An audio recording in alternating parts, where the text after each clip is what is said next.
Never, ever quit. Never quit. I don't know if it's an ability or if you have it, just you can't quit. And I've seen people quitting.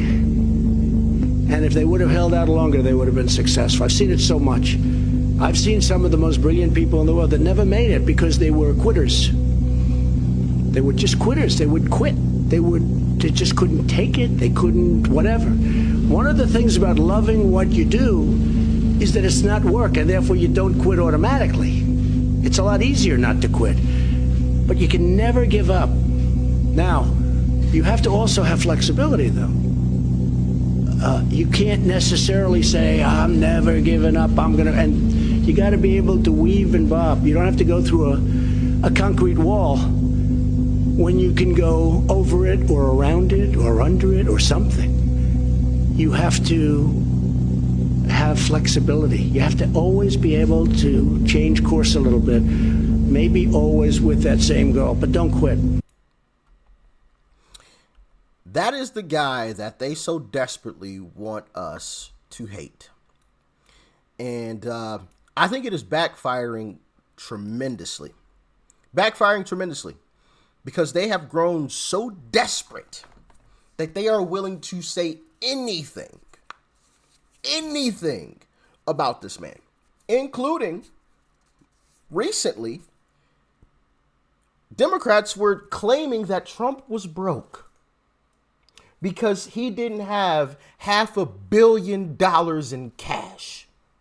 Trump is broke. Trump has no money. He doesn't have $500 million in cash. Like, just how foolish is that statement? Yeah, you're broke because you don't have $500 million. Well, I'm like, broke isn't even the word for me. If not having $500 million in cash is broke, I am like, I'm a peasant. Like, I'm dirt. I'm scum. Like, whatever is lower than broke, like I am the lowest of the low. Like, what? You know? But we're going to expose some of those lies today because I think it's important to tell the truth as they claim that they do, which they don't do at all. And we got the video proof to prove it. Like, share, comment, and hit that subscribe button if you are new. And let's dive in. This is why the media cannot be trusted. In 2018, NBC incorrectly reported that Trump stayed home at Christmas time, the first U.S. president since 2002 to skip visiting the troops. The news went global, but it wasn't true. The media had jumped the gun. Trump and First Lady Melania left the White House Christmas Day to visit U.S. soldiers in Iraq. On Thanksgiving, Newsweek made a similar error, falsely reporting that Trump was spending the holiday golfing at Mar-a-Lago in Florida. But the reporter had fabricated the golf story. Trump flew to Afghanistan on Thanksgiving to again be with the troops, making Trump the only president in U.S. history to visit troops in a combat zone both on Thanksgiving and so close to Christmas, though the press never reported that. CNN claimed Nancy Sinatra was not happy her father's song was played at Trump's inauguration.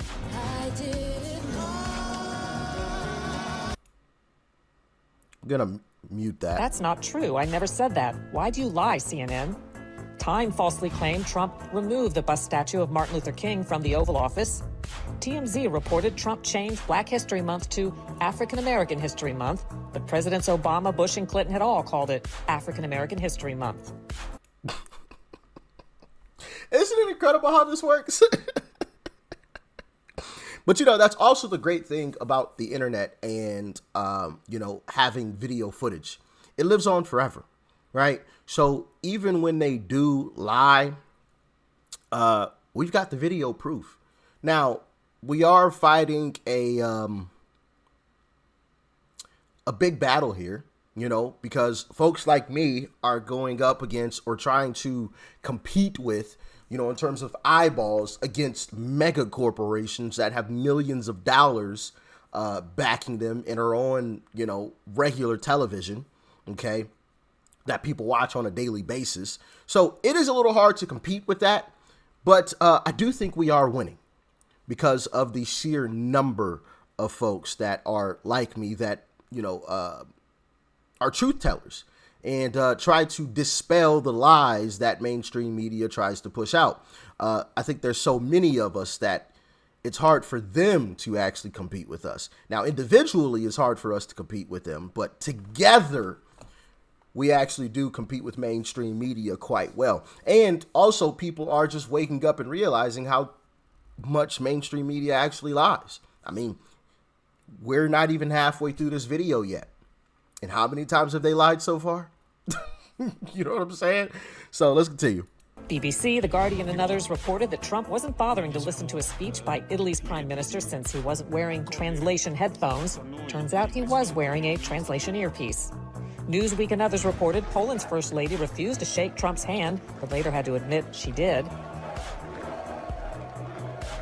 CNN edited Trump's remarks to make it seem as though he didn't realize Japan builds cars in the U.S., but the full statement made clear that he does. You've been creating jobs for our country for a long, long time. Several Japanese automobile industry firms have been really doing a job. CNN also edited a video to make it seem like Trump impatiently dumped fish food in the water at Japan's palace. But he'd followed the lead of Japan's prime minister. Newsweek claimed Ivanka Trump plagiarized one of her own speeches, which is impossible since plagiarizing is stealing someone else's work. The UK Telegraph apologized for at least 8 mistakes in an article criticizing Melania Trump. The New York Times, AP, CNN, and others excerpted a Trump comment as if he'd called all illegal immigrants animals. These aren't people. These are animals.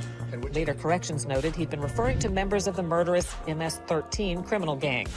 The New York Times Magazine and CNN shared a story showing children illegally brought into the U.S. supposedly in cages, but the article and photos were actually from the Obama administration. Agence France-Presse mistakenly reported that more than 100,000 children brought in by illegal immigrants were being held in detention. That was actually the total number in 2015 under Obama. Time and others showed a crying Honduran child to illustrate Trump separating illegal immigrant parents from children, but the child hadn't been separated from her parents in the U.S. MSNBC falsely claims Trump banned the Red Cross from visiting the immigrant children. The Red Cross said that wasn't true. MSNBC also falsely claimed that Trump had talked about exterminating Latinos, but later corrected that and apologized. NBC News misidentified the focus of Trump's praise in a speech as Confederate General Robert E. Lee. Actually, Trump was talking about Union General Ulysses S. Grant. And his name was Grant, General Grant. The Washington Post and others falsely reported that Trump supporting pro-life Catholic high school students were the aggressors in a confrontation in Washington, D.C. Several news outlets featured an empty podium at Trump's 4th of July celebration in 2019 and said he didn't draw crowds, but the photo was taken before the event. The actual crowd was huge. The New York Times and others implied Trump hadn't paid income taxes for 18 years, but the record shows he'd paid a higher rate than Democrats Bernie Sanders and President Obama. Bloomberg and the Wall Street Journal reported. Well, isn't that interesting? Aren't Democrats the party that always likes to yell and scream, pay your fair share, pay your fair share, you gotta pay your fair share, it's not fair that you... Well, did Obama pay his fair share? Did Bernie pay his fair share? Is Nancy Pelosi paying her fair share? How did Nancy Pelosi get so rich? Oh, I forgot. We're not allowed to talk about those things. Let me fall back in line. Special counsel Robert Mueller had subpoenaed Trump's bank records. That wasn't true. Politico falsely reported that Trump owed the Bank of China tens of millions of dollars in a loan coming due as he dealt with China on coronavirus. Not true. MSNBC falsely reported that Trump had loans with Russian co-signers. Slate.com falsely claimed a Russian bank server had been illicitly communicating with Trump Tower.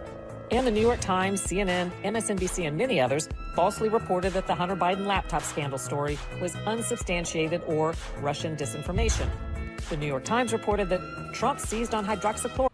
And not only did they do that, but they went as far as banning some folks off of social media for saying certain things, which also lets me know when social media gets into a frenzy about something, right? People saying a certain thing, it lets me know it's the truth. Because time and time again, when you look at a lot of these things that they have banned or censored people from saying, it actually turned out to be the truth. once given a little time. It turned out to be the laptop is a perfect example. They said that was a lie. That's Russian disinformation. Which is also hilarious that they use that little catchphrase, disinformation or misinformation. And remember, they tried to create that task force where they were going to be the truth tellers when they've already proven that they're not truth tellers at all. They knew it was real the whole time and just continued to lie to us. But we're supposed to sit here and believe them. Tells you everything you need to know when they try to ban people from saying a certain thing. Or Russian disinformation. The New York Times reported that Trump seized on hydroxychloroquine as a miracle cure. Trump never said that. And it may work and it may not work. But if it doesn't work, it's nothing lost by doing it, nothing. CNN and others criticized Trump for tweeting that Alabama would likely be affected by Hurricane Dorian, but official advisories had put Alabama in a projected impacted area. Vox.com tweeted that Trump suggested he'd been a 9/11 first responder. He'd said the opposite. And I was down there also, but I'm not considering myself a first responder. Multiple media falsely claimed Trump was golfing during a U.S. raid that captured the head of ISIS in Syria and that a White House photo of Trump had been staged. But Trump was at the White House. ABC aired video showing what it called a slaughter against Kurds by Turkey after Trump withdrew U.S. troops, but the video was file tape of a training show in the U.S. And USA Today connected the eagle on a Trump campaign T-shirt with a Nazi eagle, later admitting the eagle is a longtime U.S. symbol, too. I mean, at this point, do I really need to say anything? Do I really need to say a whole lot about that? The video basically spoke for itself, you know. But I will say this: hit that share button down below. Okay, it's the arrow. Copy the link to the video, text it to a friend, email it to a friend, a neighbor, a co-worker, an aunt, an uncle, a mother, a father, a brother, a sister, a cousin, right? Post it on your feed, Facebook, Instagram, Twitter, don't care, Truth Social. Post it everywhere because America needs to see this.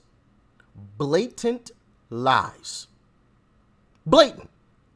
This stuff is terrible, man. Absolutely terrible. To hate one man so much that you're willing to just make up stuff. Make it up. Blatant lies. You know, like, you are, it's not like they assumed, right? We just assume that this was the case. Like, no. Maybe that was the case for a few things, but there were situations where they knew with 100% certainty the truth, and they chose to lie about it simply because it was Donald Trump. That is absolutely terrible. Absolutely terrible. You know, that shouldn't be allowed, man. It really shouldn't, you know, and we can get into this slippery slope of freedom of speech and whatnot, but mainstream media, right? The big networks, we all know them, should not be able to get on national television and lie to the American people. I think I'm going to stand on that one, guys. You know, and I get it when someone says, Rich, that's a slippery slope because of freedom of speech, and I'm all for freedom of speech, and I recognize that is a bit of a slippery slope there. Maybe I am opening up Pandora's box with that one, but this has gotten out of hand. Just imagine if Elon didn't purchase X, right? Just imagine if that didn't happen. Where could we say certain things? Nowhere. At least no big social media place, right? Now just imagine if all of those were still controlled by Democrats and we had the mainstream media lying to us still. How difficult would that be to combat when you can't even say it out loud? Absolutely ridiculous. That's why I say mainstream media should not be allowed to lie to the American people. That should be a crime. Or they should be fined, at least. Maybe not a crime, but they should get fined. A hefty fine. Where, you know, like it hurts. You know, hey, that's a fine of $10 million. You know, something that actually hurts the bottom line a little bit, right? And that fine increases the number of times that you commit it, right? I don't know. What do you guys think? Maybe I'm thinking about this wrong. Y'all let me know in the comment section below. Like, share, comment, like and comment, okay? I need you for the YouTube algorithm. I would greatly appreciate it. Peace and love. I'm out.